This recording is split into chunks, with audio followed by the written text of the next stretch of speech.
George Blake fue la encarnación del caballero británico por excelencia. Carismático, inteligente y radiante de encanto, era para el servicio de inteligencia militar 6 el modelo perfecto de un oficial de inteligencia. Pero tras esa apariencia pulida, se ocultaba un genio del engaño.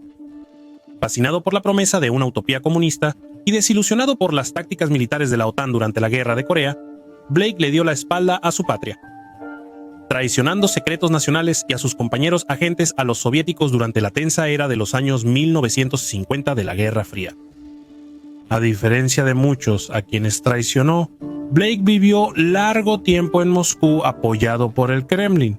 Nunca se arrepintió y hasta el final fue un espía satisfecho, convencido de que en el espionaje nadie es realmente inocente.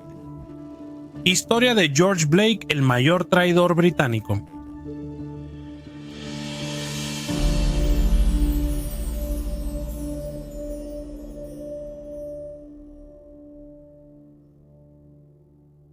Nacido el 11 de noviembre de 1922 en Rotterdam, ciudad diversa que quizá anticipaba las complejas creencias e ideales de George. Su apellido original era Bear. Su padre Albert, nacido en Egipto, tenía ascendencia judía. George disfrutaba las historias de su padre sobre la Legión extranjera francesa y el ejército británico en la Primera Guerra Mundial. Albert sufrió heridas graves, cicatrices faciales por metralla y daños pulmonares por gas. Poco después de la guerra, Albert fue enviado a Rotterdam, donde se estableció y conoció a la madre de George, Catherine, holandesa de clase media alta y protestante remonstrante. En algún momento, quizás a través de su servicio militar, a Albert se le otorgó un pasaporte británico, como resultado del cual el joven George nació como ciudadano británico. George tenía 2 hermanas menores, Adele y Elizabeth. La familia vivió cómodamente entre círculos conservadores burgueses en los Países Bajos durante sus primeros años. George, al idealizar a la familia real holandesa, se hizo calvinista e intentó ser pastor de la Iglesia Reformada holandesa. La familia Ba perdió su fortuna cuando el negocio de Albert fue afectado por el desplome de Wall Street en 1929. George tenía 13 años cuando en 1936 su padre murió tras sucumbir a heridas de guerra. George quedó impactado al descubrir su herencia judía tras la muerte de su padre, un hecho que Albert había mantenido en secreto.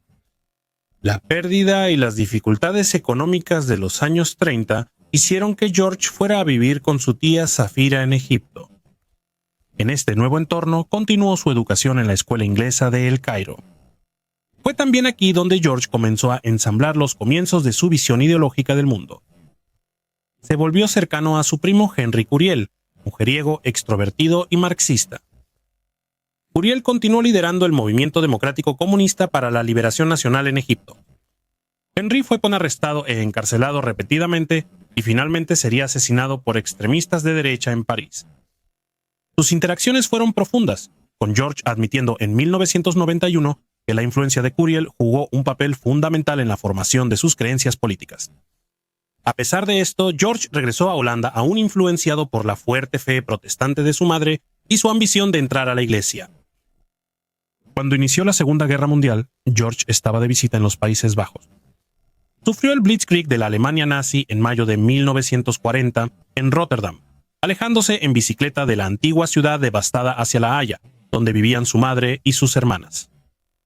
Al llegar, descubrió que ya se habían ido a Inglaterra. Mientras Alemania avanzaba por Europa Occidental, George decidió quedarse y unirse a la resistencia holandesa como mensajero. Lo motivaban varios factores: su simpatía y ciudadanía británicas, su ascendencia medio judía y la ocupación brutal de su patria holandesa. Aunque fue arrestado por los alemanes, lo liberaron por tener solo 17 años. Durante casi 2 años después de eso, esquivó las patrullas alemanas para entregar periódicos clandestinos e inteligencia sobre las posiciones del ejército alemán a los aliados. Al cumplir 18, George sintió que podía aportar más al esfuerzo de guerra que solo llevar mensajes en los Países Bajos ocupados. Vivía con una familia en Zundert, un pueblo del sur de Holanda. Junto con las 2 hijas de la casa, planeó hacer su escape y finalmente reunirse con su familia en Inglaterra. La primera etapa de su viaje implicó cruzar la frontera holandesa hacia Bélgica. Un soldado los confrontó a 100 yardas de la frontera, pero las hijas lo conocían de la iglesia católica local. Le indicaron que cruzara a Bélgica. Continuó su angustioso viaje a través de la Francia ocupada y hacia España. Allí Petit fue internado durante 3 meses hasta que el dictador español Franco decidió restablecer la neutralidad española. Tras su liberación, George continuó hasta Gibraltar y finalmente llegó a Londres en enero de 1943. A su llegada a Inglaterra, fue detenido brevemente para una investigación de seguridad en la Escuela Patriótica Real Victoria en Wandsworth, sur de Londres. Tras las verificaciones, George por fin se reunió con su madre y hermanas. En un intento de empezar de nuevo, anglificaron su apellido cambiándolo de Behar a Blake. Decidido a continuar la lucha contra los nazis, se unió a la Marina Real. Se enteró de una rama de la Marina llamada Servicio Especial, para la cual se inscribió de inmediato. Para su decepción, esto no implicaba espionaje, sino más bien la operación de mini submarinos de 2 hombres. Asignado primero a submarinos, resultó inadecuado por desmayarse bajo el agua. Sin embargo, su fluidez en holandés y alemán y su tiempo sirviendo en la resistencia llamaron la atención del Servicio de Inteligencia Secreto.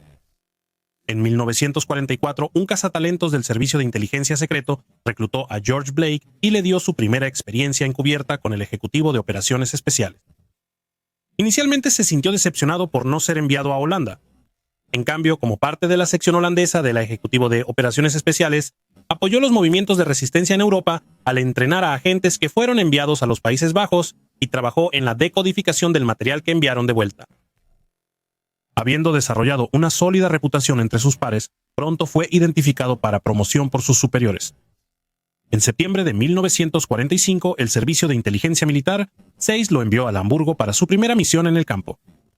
Después de la guerra, Blake se encontró trabajando para la Unidad de Inteligencia Naval. Sus deberes incluían principalmente interrogar a los antiguos comandantes de submarinos alemanes para determinar si los hombres estaban fundando un movimiento de resistencia nazi clandestino.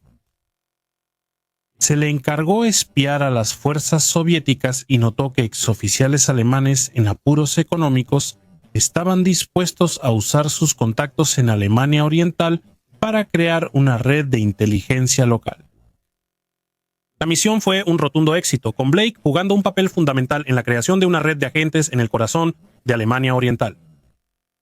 Este éxito y el talento de Blake para los idiomas hicieron que Servicio de Inteligencia Militar 6 lo enviara a la Universidad de Cambridge tras volver a Gran Bretaña. Ante la creciente amenaza comunista de la Unión Soviética, George Blake fue el encargado de mejorar su dominio del ruso. Cambridge no solo era un centro académico, también era un lugar ideal para reclutar agentes del Servicio de Inteligencia Militar 6 y, como se supo después, dobles para el KGB. Aquí, George recibió clases de un profesor de inglés cuya madre era rusa.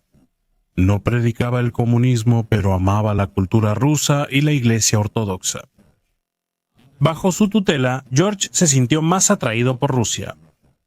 Esta fascinación era más que curiosidad académica. Fue la primera señal de un cambio ideológico en George. Aunque aún no era comunista, su próxima asignación sería el catalizador para cambiar de lealtad. El 6 de noviembre de 1948, George Blake fue enviado a la legación británica en Seúl, Corea del Sur. Aunque su título era vicecónsul, su misión era encubierta. Blake recibió la tarea de investigar actividades comunistas en Corea del Norte, China y el lejano Oriente Soviético. Corea se convirtió en un campo de batalla de ideologías después de su división a lo largo del paralelo 38 en 1948. La Unión Soviética apoyó al norte y Estados Unidos a un régimen anticomunista en el sur. George Blake fue enviado a este entorno peligroso con solo su ingenio y cobertura diplomática.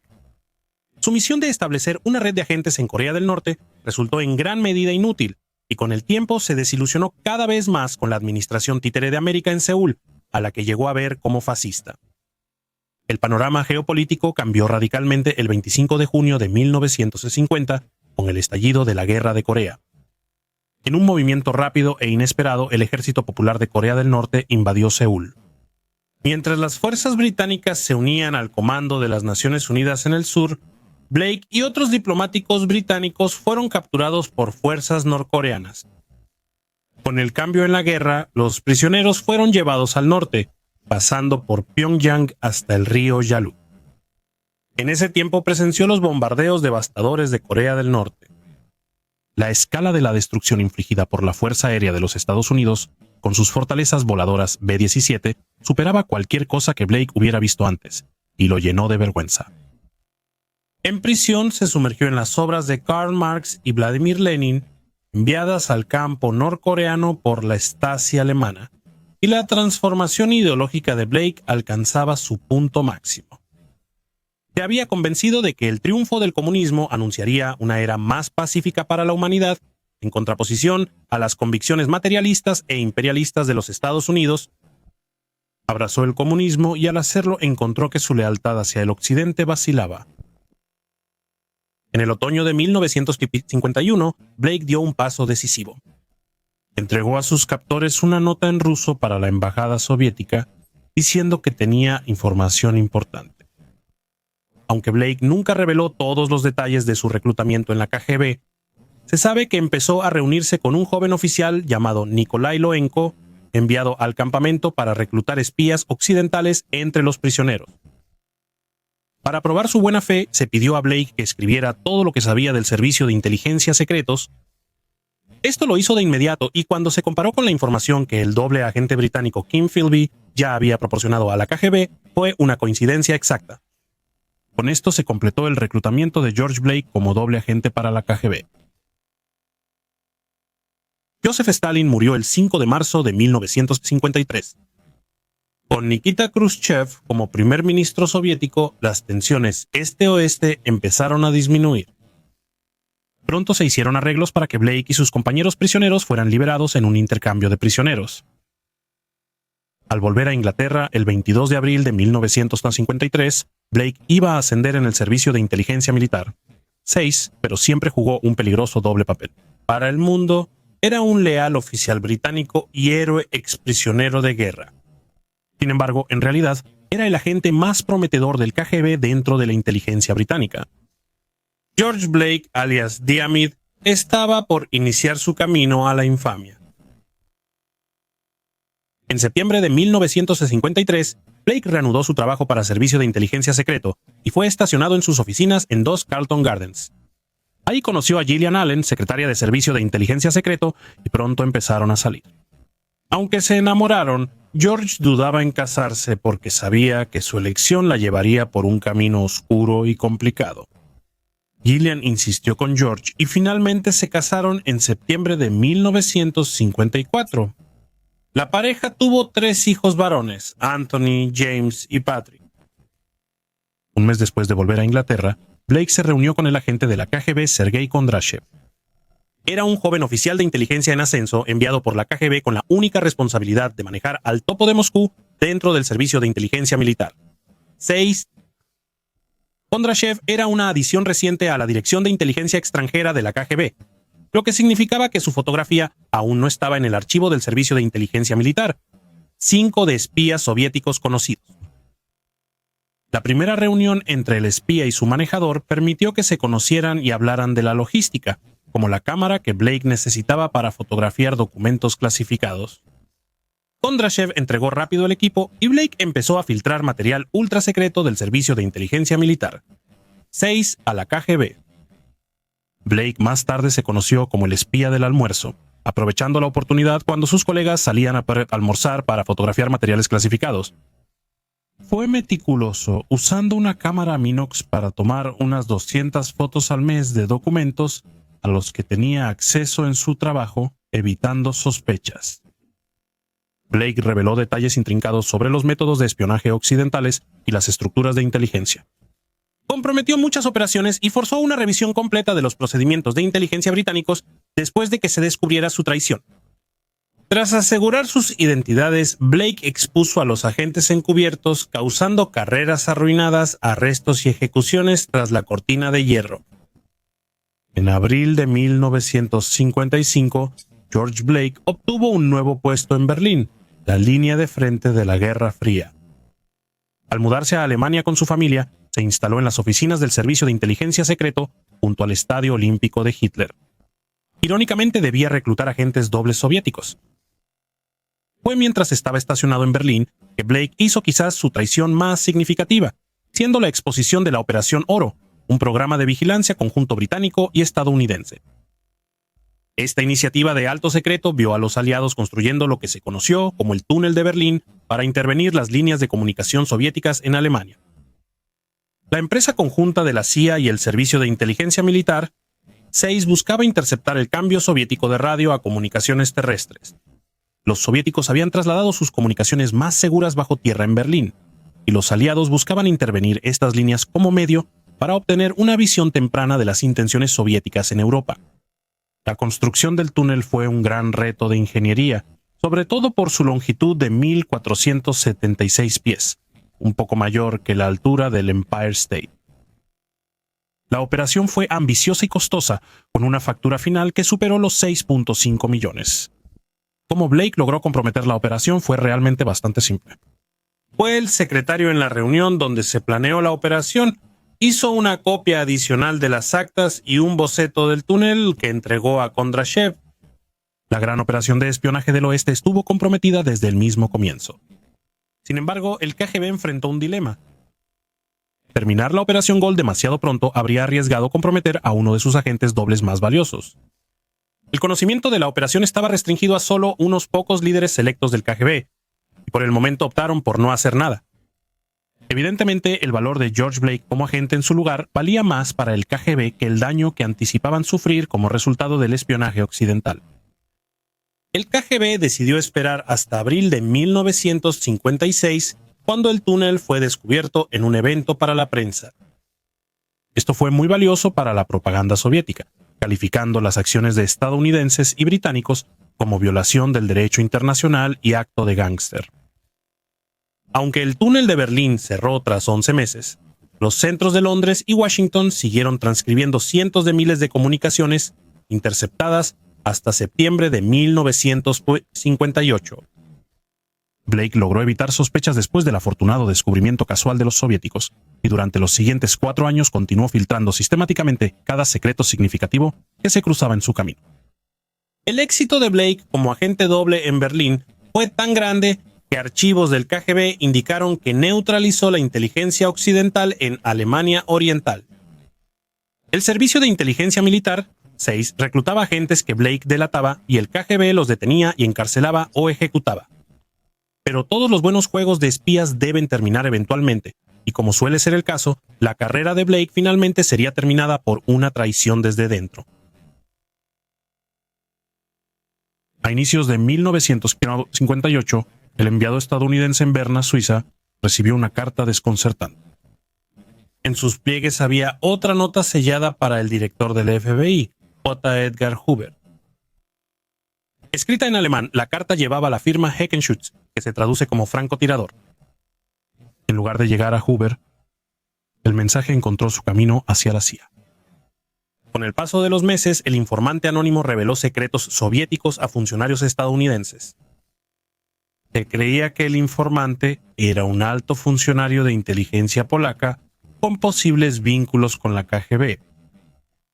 Aunque al principio se mostró escepticismo hacia estos informantes no solicitados como posibles plantas soviéticas, rápidamente quedó claro que la inteligencia de Sniper era auténtica. Más tarde se supo que era Michael Golonevsky, subdirector de contrainteligencia militar polaca, cuando contactó a Estados Unidos. Entre sus sorprendentes revelaciones estaba la posibilidad muy real de que hubiera un topo operando dentro del servicio de inteligencia militar. 6. El agente Sniper entregó a la CIA una lista de 7 espías soviéticos en Estados Unidos, Gran Bretaña e Israel, y otra de 26 funcionarios polacos para posible reclutamiento. La CIA concluyó que la KGB obtuvo estas listas por medio de un topo en el servicio secreto británico. El Servicio de Inteligencia Militar, SEIS, negó esto y afirmó que la KGB probablemente obtuvo el documento tras el robo de una caja fuerte en su oficina de Bruselas. A pesar de la negación, el Servicio de Inteligencia Militar SAIS inició una investigación de 10 hombres que tenían acceso al documento, incluyendo a Blake. Todos fueron exonerados. El servicio de inteligencia militar, SAIS tuvo que admitir que probablemente tenían un topo, pero no tenían idea de quién era. Cuando Blake dejó Berlín y volvió a Londres en mayo de 1959, probablemente seguía bajo sospecha. Aún así, siguió enviando información crucial a su manejador del KGB durante el año siguiente. En septiembre de 1960, el Servicio de Inteligencia Militar, SAIS discretamente retiró a Blake del servicio activo, enviándolo al centro de Medio Oriente en Beirut bajo la apariencia de aprender árabe. Aunque el agente Sniper nunca nombró explícitamente a Blake, el rastro de migas de pan finalmente llevó a los investigadores hasta la puerta de su casa. Golonevsky dejó América con su amante en enero de 1961. Su testimonio, junto con la información contenida en las cartas que ya había enviado, fue el eje que desenmascaró a Blake como un agente doble. Si la inteligencia británica hubiera investigado más al inicio, podrían haber frenado antes el flujo de información a los soviéticos y salvado a algunos agentes. Sin embargo, la inteligencia británica tuvo que mirar hacia adelante y comenzó a recopilar meticulosamente pruebas para lo que sería un interrogatorio crucial de su principal sospechoso. A medida que la red se cerraba alrededor de Blake y con Golonevsky a salvo en una casa segura de la CIA después de su deserción, Blake fue llamado a Londres el 3 de abril de 1961. A Blake le dijeron que su viaje a Londres era para una entrevista rutinaria sobre su siguiente asignación, pero estaba preocupado. Antes de dejar Beirut, se reunió por última vez con su manejador soviético en una playa desierta. Le aseguraron que Londres no sospechaba nada. Poniendo su confianza en la inteligencia del KGB, partió hacia Inglaterra, dejando atrás a su esposa embarazada y a sus 2 hijos. Al llegar al departamento de personal del Servicio de Inteligencia Secreto en St. James's Park, Blake supo que el juego había terminado. Un estricto panel del Servicio de Inteligencia Militar, SAIS lo interrogó intensamente durante 48 horas. Fue bombardeado con pruebas de sus actividades de espionaje y cuestionado incansablemente. Aunque había más pruebas, Blake lo negó con firmeza y se mantuvo sereno bajo presión. Parecía que contra todo pronóstico había obtenido la ventaja en el interrogatorio. Sin embargo, a medida que las horas de interrogatorio se prolongaban, Blake comenzó a desgastarse. Finalmente se quebró cuando los agentes de la CIA sugirieron a Blake que había sido torturado mientras era prisionero en Corea del Norte y forzado a convertirse en espía. Blake negó esto inmediatamente. Su respuesta instintiva fue decir que su decisión de trabajar con los soviéticos había sido completamente suya. Con esas palabras, Blake había sellado su destino. Enfrentado con pruebas innegables y la realización de que su cobertura estaba entonces bien y verdaderamente descubierta, la resistencia de Blake se derrumbó. Cooperó con la CIA y el Servicio de Inteligencia Militar, SAIS revelando detalles de su traición con sorprendente franqueza. Confirmar los peores temores del Servicio de Inteligencia Militar, SAIS sacudió a la organización y a la comunidad de inteligencia occidental. La idea de que podrían ser traicionados por uno de los suyos, un hombre que había soportado años de cautiverio por su país, era casi inconcebible. Blake reveló que había divulgado a su manejador del KGB la totalidad del desglose del personal del Servicio de Inteligencia Militar, SAIS, la ubicación de todas sus casas seguras, su orden de batalla y sus estaciones en todo el mundo. Una evaluación posterior del daño causado por Blake a la inteligencia occidental se consideró mucho peor que Philby. Según las propias admisiones de Blake, había comprometido a casi 400 agentes occidentales que operaban encubiertamente detrás de la cortina de hierro. Tras causar gran daño a Gran Bretaña, el juego terminó y George Blake debía enfrentar a un jurado de sus pares. En mayo de 1961, George Blake fue juzgado en el Old Bailey por sus crímenes de espionaje. Según la Ley de Secretos Oficiales de 1911, la pena máxima por delito era de 14 años. Sin embargo, las acciones de Blake se dividieron en 5 periodos distintos, que llevaron a 5 cargos separados. El 3 de mayo de 1961, Blake se declaró culpable de todos los cargos. Gran parte del juicio fue a puerta cerrada, supuestamente para proteger secretos británicos, aunque probablemente para evitar más vergüenza al gobierno. El Lord Chief Justice, Lord Parker de Waddington, dictó 14 años por cada uno de los 3 cargos de espionaje de forma consecutiva y 14 años por los otros 2 cargos de forma concurrente. Esto resultó en 42 años de prisión, una de las condenas no perpetuas más largas en un tribunal británico. Blake se sorprendió por una sentencia tan dura, ya que cooperó totalmente con las autoridades y se declaró culpable. La dura sentencia no fue suficiente para aplacar las preguntas que quedaban en el aire sobre la integridad de la comunidad de inteligencia. A raíz del juicio, el primer ministro Harold Macmillan, quien ya había sido avergonzado por otros fracasos de lo que él se refería, como el supuesto servicio secreto, intentó minimizar la gravedad de las traiciones de Blake al Parlamento. Macmillan dijo que, aunque Blake dañó los intereses nacionales, el daño no era irreparable. Sin embargo, la realidad era mucho más sombría. Aunque Blake decía que ningún agente comprometido sufrió daño físico, las evaluaciones del Servicio de Inteligencia Militar, 6, mostraban otra cosa. Se estimó que al menos 40 de los aproximadamente 400 operativos comprometidos por Blake encontraron un final prematuro a manos del KGB. La CIA reconoció el caso Blake por lo que era, una profunda y perjudicial violación de los esfuerzos de inteligencia aliados contra los soviéticos. Las repercusiones del juicio siguieron resonando en los meses y años posteriores. Los intentos de Macmillan de minimizar el daño generaron escepticismo y la exposición de más espías erosionó la confianza pública. El caso Blake y otros fallos de inteligencia llevaron a la renuncia de Macmillan en 1963. En la prisión de Wormwood Scrubs, Blake pudo haber sido olvidado como otro traidor que recibió su merecido. Después de que su esposa Gillian se enteró de la traición de su esposo, continuó en el matrimonio, visitándolo mientras él estaba en prisión. En 1966, durante una visita, Gillian le informó a George que había conocido a otro hombre y quería divorciarse. Cumpliendo efectivamente lo que era una sentencia de por vida y con su familia desmoronándose, George Blake no tenía nada más que perder, pero aún no había terminado de acaparar titulares.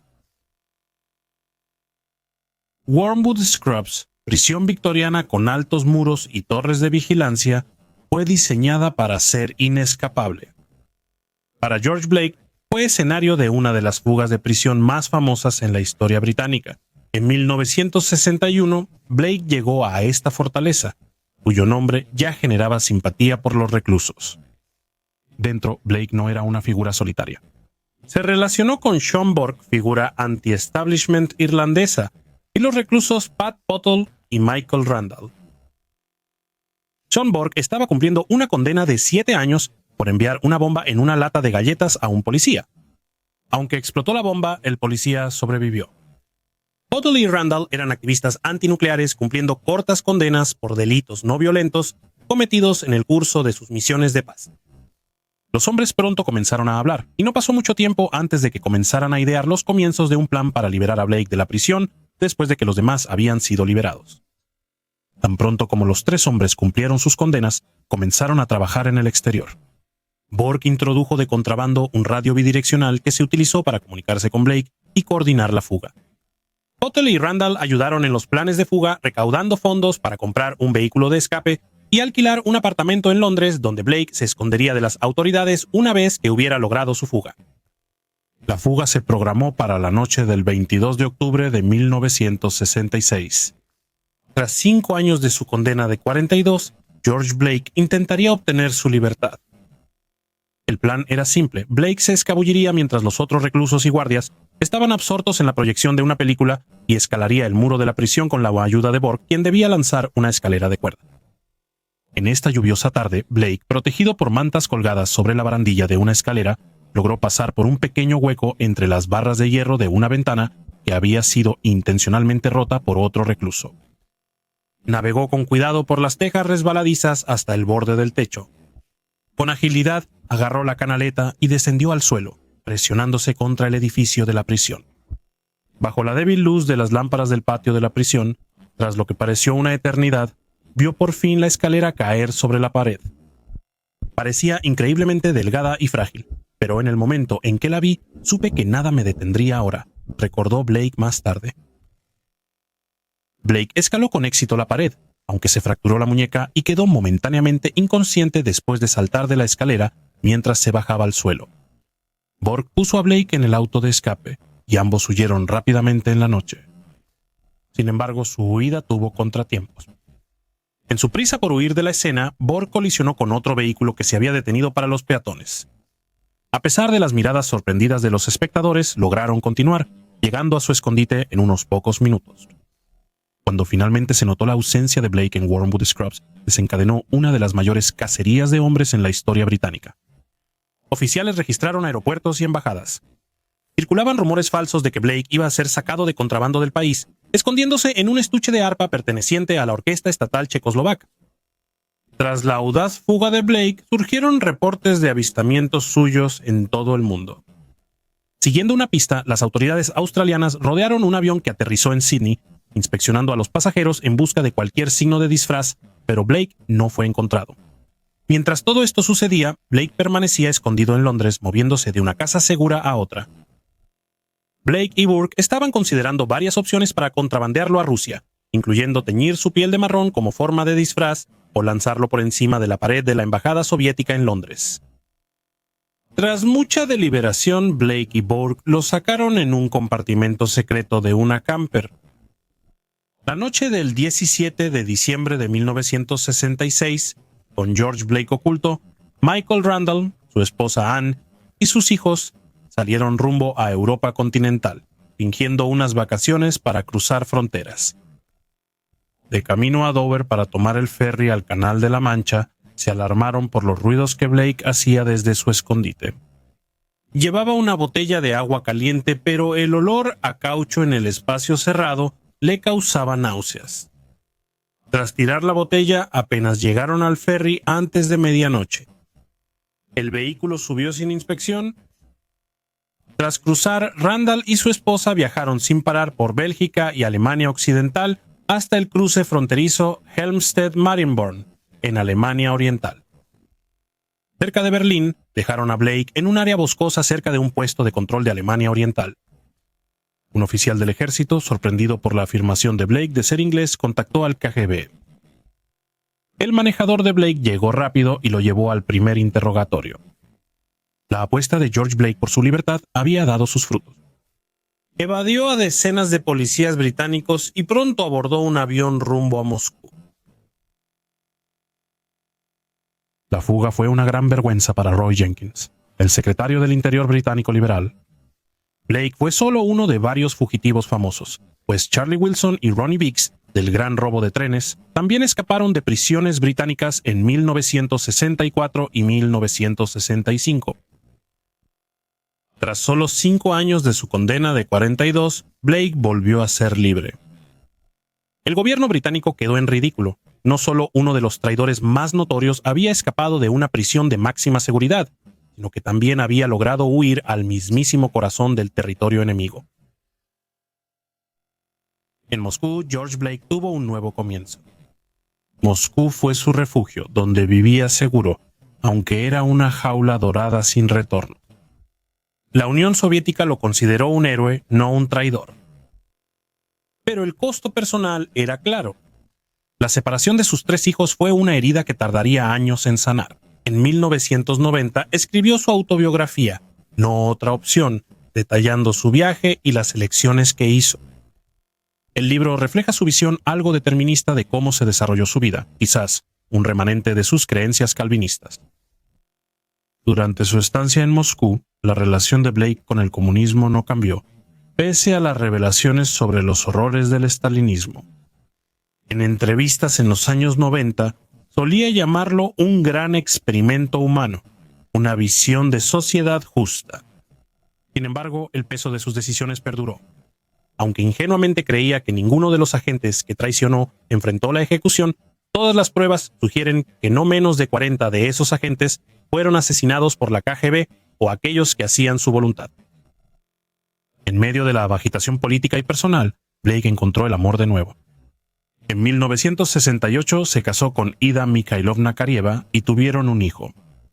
Con el tiempo se reconcilió con sus hijos del primer matrimonio. Con el paso de los años llegaron los honores a su camino. En 2007, en su 85 cumpleaños, Vladimir Putin le otorgó la Orden de la Amistad. En 2012 Blake, de 90 años, vivía en Moscú con pensión del KGB y departamento sin renta. La edad había afectado su vista, dejándolo prácticamente ciego. Sus creencias no cambiaron.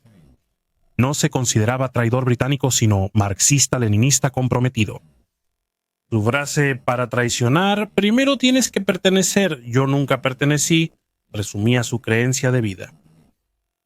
Aunque era tanto ciudadano británico como holandés y tenía cariño por ambos pueblos y culturas, en el fondo solo era leal a su ideología. En 1992 en Moscú, George Blake dijo en una conferencia de prensa: las personas traicionadas no eran inocentes. No eran mejores ni peores que yo. Todo es parte del mundo de la inteligencia. Si el hombre que me delató viniera hoy, lo invitaría a tomar té. Schomburg se unió a Blake en Moscú y vivió ahí 18 meses. Pero vivir en Rusia no era para él, así que volvió a Irlanda. Aunque el gobierno británico lo solicitó, Irlanda se negó a extraditar a Burke, argumentando que su participación en la fuga de Blake era un delito político excluido de las leyes de extradición. Pat Bottle y Michael Randall fueron juzgados en 1991 por ayudar a Blake a escapar de prisión. También fueron juzgados en el Old Bailey, defendiendo que actuaron por motivos morales. Ayudó a Blake por la dura sentencia de prisión y el maltrato del sistema judicial británico. Aunque el juez en el caso dirigió al jurado para condenar, esto fue ignorado y los dos hombres fueron absueltos por unanimidad. El capítulo final en la vida de George Blake llegó el 26 de diciembre de 2020. El exoficial del Servicio de Inteligencia Militar, 6 y espía soviético, murió en Moscú a los 98 años. Su muerte marcó el fin de una vida que abarcó casi un siglo, llena de giros y vueltas que podrían rivalizar con cualquier thriller de espías. El Servicio de Inteligencia Exterior ruso calificó a Blake como un profesional brillante, valiente y determinado. Putin expresó sus condolencias y destacó la valiosa contribución de Blake para la paridad estratégica en la Guerra Fría y la paz mundial. En contraste, en Occidente la respuesta del gobierno británico fue más moderada. La muerte de Blake reavivó el debate sobre su legado. Para algunos, era un traidor que había causado un daño inmenso a su país y al mundo libre. Para algunos, era un hombre firme en sus creencias, incluso cuando lo llevaron a situaciones peligrosas. George Blake fue sepultado en el cementerio Troikurovskoye de Moscú, ciudad donde vivió más de medio siglo. A la ceremonia acudieron familiares, amigos y ex colegas del KGB. Mientras el frío viento invernal barría el cementerio, había una sensación de que una era llegaba a su fin.